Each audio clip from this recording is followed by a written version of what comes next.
Hi ಎಲ್ಲರಿಗೂ ನಮಸ್ಕಾರ. ನಾನು ಇವತ್ತು ಇಡ್ಲಿ ಮತ್ತು ಪಾಲಕ್ನಿಂದ ವಡೆ ಮಾಡೋ ರೆಸಿಪಿ ಮಾಡ್ತಾಯಿದ್ದೀನಿ. ಇಡ್ಲಿ ಒಂದು ಸಿರಿಧಾನ್ಯ ಕೊರಲೆಯಿಂದ ಮಾಡಿರೋದು. ಇವತ್ತು ನಾನು ಮಾರ್ನಿಂಗ್ ಇಡ್ಲಿ ಮಾಡಿದಾಗ ಒಂದು ಪ್ಲೇಟ್ ಎಕ್ಸ್ಟ್ರಾ ಮಾಡಿ ಇಟ್ಕೊಂಡಿದ್ದೆ ಸ್ನ್ಯಾಕ್ಸಿಗಂತ. ಸೊ ಅದರಿಂದ ವಡೆ ಮಾಡ್ತಾಯಿದ್ದೀನಿ. ಪಾಲಕ್ 1 ಕಪ್ಪು ಚಿಕ್ಕದಾಗಿ ತೊಳೆದು ಚಿಕ್ಕದಾಗಿ ಕಟ್ ಮಾಡಿ ಎತ್ತಿಟ್ಟಿದ್ದೀನಿ. ಇದು ಪಾಲಕ್ ಬದಲಾಗಿ ನೀವು ಮೆಂತ್ಯ ಸೊಪ್ಪು ಹಾಕ್ಬೋದು, ತುಂಬ ಚೆನ್ನಾಗಿ ಬರುತ್ತೆ. ನಾನು ಸೊಪ್ಪು ಇರೋದ್ರಿಂದ ಪಾಲಕ್ ಸೊಪ್ಪು ಹಾಕಿದ್ದೀನಿ. ಮೆಣಸಿನ್ಕಾಯಿ, ಜೀರಿಗೆ, ಉಪ್ಪು, ಅರಿಶಿನ, ಓಂಕಾಳು ಅಥವಾ ಅಜ್ವಾನ್ ಇವು ಮೂರನ್ನು ಎಲ್ಲನೂ ಸೇರಿಸ್ಕೋಬೇಕು ಪಾಲಕ್ ಸೊಪ್ಪಿಗೆ. ಆಮೇಲೆ ಕಾರ್ನ್ಫ್ಲೋರ್ ಹಿಟ್ಟು, ಬೋಂಡ ಹಿಟ್ಟು ಅಥವಾ ಕಡಲೆಬೇಳೆ ಹಿಟ್ಟು, ಎಣ್ಣೆ ಕಾಯಿಸಿ ಹಾಕಬೇಕು. ಅದಕ್ಕೆ ಹಿಟ್ಟು ಮಿಕ್ಸ್ ಮಾಡುವಾಗ ಎಣ್ಣೆನ ಸ್ವಲ್ಪ ಬಿಸಿ ಮಾಡಿ ಹಾಕಬೇಕು. ಸೋಡಾ ಯೂಸ್ ಮಾಡಿಲ್ಲ. ನೋಡಿ, ಹಿಟ್ಟು ಕಾರ್ನ್ಫ್ಲೋರ್ ಹಿಟ್ಟು, ಬೋಂಡ ಹಿಟ್ಟು, ಎಣ್ಣೆ ಮತ್ತು ಪಾಲಕ್ ಸೊಪ್ಪು, ಹಸಿ ಖಾರ ಅದೆಲ್ಲ ಮಿಕ್ಸ್ ಮಾಡಿ ಕಲಿಸಿದ್ದೀನಿ. ಈಗ ನಾನು ಒಂದೊಂದೇ ಹಾಕೋದೆಲ್ಲ ವಿಡಿಯೋ ಮಾಡಿದರೆ ವಿಡಿಯೋ ಲಾಂಗ್ ಆಗುತ್ತೆ. ಸೊ ಅದರಿಂದ ನಾವು ಯಾವಾಗಲೂ ಮನೆಯಲ್ಲಿ ಬೋಂಡ ಹಿಟ್ಟು ಒಂದು ಹದಕ್ಕೆ ಕಲಿಸ್ತಾ ಇರ್ತೀವಲ್ಲ, ಆ ಹದಕ್ಕೆ ನೀವು ಕಲಿಸ್ಕೋಬೇಕು. ಇದನ್ನೆಲ್ಲನೂ ಕಲಿಸ್ಕೊಂಡಾದ್ಮೇಲೆ ಇಡ್ಲಿನ ಚಿಕ್ಕದಾಗಿ ಒಂದು ಶೇಪಲ್ಲಿ ಕಟ್ ಮಾಡ್ಕೋಬೇಕು. ನಮ್ಗೆ ಯಾವ ಶೇಪಲ್ಲಿ ಬೇಕೋ ಆ ಶೇಪಲ್ಲಿ ಇಡ್ಲಿ ಕಟ್ ಮಾಡ್ಕೊಂಡು ಒಂದು ಫುಲ್ ಇಡ್ಲಿ ಆದ್ರೂ ಹಾಕ್ಬೋದು. ಫುಲ್ ಇಡ್ಲಿ ಹಾಕಿದಾಗ ತುಂಬ ಹೊತ್ತು ಫ್ರೈ ಮಾಡಬೇಕಾಗುತ್ತೆ. ಸೊ ನೋಡಿ, ನಾನಿವಾಗ ಅದನ್ನು ಮಿಕ್ಸ್ ಮಾಡಿರೋ ಹಿಟ್ಟಿನಿಂದ ಮಿಕ್ಸ್ ಮಾಡಿ ತಿರ್ಗಾ ಎಣ್ಣೆಲಿ ಹಾಕ್ತಾಯಿದ್ದೀನಿ. ಹಾಕುವಾಗ ತುಂಬ ಹುಷಾರಲ್ಲಿ ಹಾಕಬೇಕು, ನಿಧಾನಕ್ಕಿಲ್ಲೇ ಹಾಕಬೇಕು. ಕೈಗೆ ಸಿಡಿಯೋ ಚಾನ್ಸ್ ಇರುತ್ತೆ ಎಣ್ಣೆ. ಮತ್ತು ಇದು ದಪ್ಪ ಇರುತ್ತಲ್ವ ಇಡ್ಲಿ, ಒಳಗಡೆ ಚೆನ್ನಾಗಿ ಫ್ರೈ ಆಗಬೇಕು. ತುಂಬ ಹೊತ್ತು ಅಂದರೆ ಮಾಮೂಲಿ ಬೋಂಡ ಮಾಡೋಕ್ಕಿಂತ ಒಂದು 5 ನಿಮಿಷ ಜಾಸ್ತಿ ಬೇಯಿಸಬೇಕಾಗುತ್ತೆ. ನೋಡಿ, ಅದು ಚೆನ್ನಾಗಿ ಬಂದಿದೆ, ಕ್ರಿಸ್ಪಿಯಾಗಿದೆ.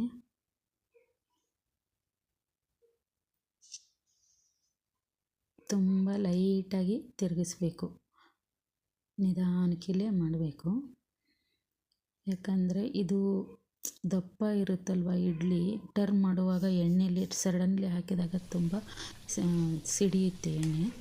ಆಮೇಲೆ ನೋಡಿ, ಇಷ್ಟೇ ಬ್ರೌನ್ ಕಲರ್ ಬರೋವರೆಗೂ ಮಾಡಬೇಕು. ಆಮೇಲೆ ಫೋರ್ಕ್ ಯಾಕೆ ಯೂಸ್ ಮಾಡ್ತಾಯಿದ್ದೀನಿ ಅಂದರೆ ನೋಡಿ, ಟರ್ನ್ ಮಾಡ್ಕೊಳ್ಳೋಕ್ಕೆ ಈಸಿ ಆಗುತ್ತೆ. ಸಿಂಗಲ್ ಹಿಂಗೆ ಎಣ್ಣೆ ತೆಗೆದಿಡುವಾಗ ಎಣ್ಣೆ ಬೆಸೆಯುತ್ತೆ. ಅದರಿಂದ ನಿಧಾನಕ್ಕಿಲ್ಲೇ ಹಾಕುವಾಗ ಒಂದೊಂದೇ ನಾನು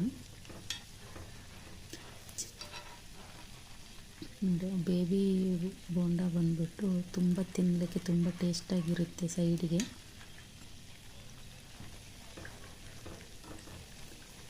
ಪ್ಲೀಸ್ ಎಲ್ಲರೂ ವಿಡಿಯೋ ನೋಡಿ, ಲೈಕ್ ಮಾಡಿ, ಶೇರ್ ಮಾಡಿ, ಸಬ್ಸ್ಕ್ರೈಬ್ ಮಾಡಿ. ಸಿಂಪಲ್ ರೆಸಿಪಿ ಮಾಡೋದು ನಾನು ವಿಡಿಯೋ ಮಾಡಿ ಹಾಕುತ್ತೇನೆ. ತುಂಬ ಸಿಂಪಲ್. ನಾವು ಡೈಲಿ ಮನೆಯಲ್ಲಿ ಒಂದೊಂದು ಟೈಮ್ ಎಲ್ಲ ತರಕಾರಿ ಇರಲ್ಲ, ಎಲ್ಲ ಹಿಟ್ಟು ಬೇಳೆ ಇರಲ್ಲ. ಒಂದೊಂದು ಟೈಮಲ್ಲಿ ಯಾವುದು ನಾವು ಇರುತ್ತೋ ಅದರಲ್ಲೇ ಫಾಸ್ಟಾಗಿ ಬೇಗನೆ ಅಡುಗೆ ಮಾಡುವಂಥದ್ದು ಪದಾರ್ಥನೇ ನಾವು ಅದು ಪದಾರ್ಥಗಳಿಂದನೇ ಅಡುಗೆ ಮಾಡೋಷ್ಟು ಈಸಿ ರೆಸಿಪಿನ ತೆಗೆದುಕೊಂಡು ಬರ್ತೇನೆ. ಎಲ್ಲರೂ ವಿಡಿಯೋ ನೋಡಿ, ಚೆನ್ನಾಗಿ ಲೈಕ್ ಮಾಡಿ, ಶೇರ್ ಮಾಡಿ, ಪ್ಲೀಸ್ ಸಬ್ಸ್ಕ್ರೈಬ್ ಮಾಡಿ. ಮೇನು ಬೆಲ್ ಐಕನ್ ಪ್ರೆಸ್ ಮಾಡಿ. ನಾನು ಮಾಡುವಂಥ ವಿಡಿಯೋ ನಿಮಗೆ ನೋಟಿಫಿಕೇಷನಲ್ಲಿ ಬರುತ್ತೆ. ಪ್ಲೀಸ್ ಎಲ್ಲರೂ ಲೈಕ್ ಮಾಡಿ, ಶೇರ್ ಮಾಡಿ, ಸಬ್ಸ್ಕ್ರೈಬ್ ಮಾಡಿ. Thank you.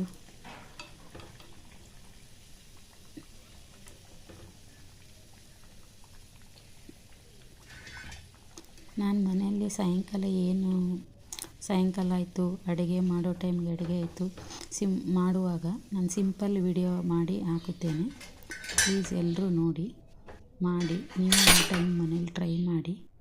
ನೋಡಿ, ಚೆನ್ನಾಗಿ ಬಂದಿದೆ,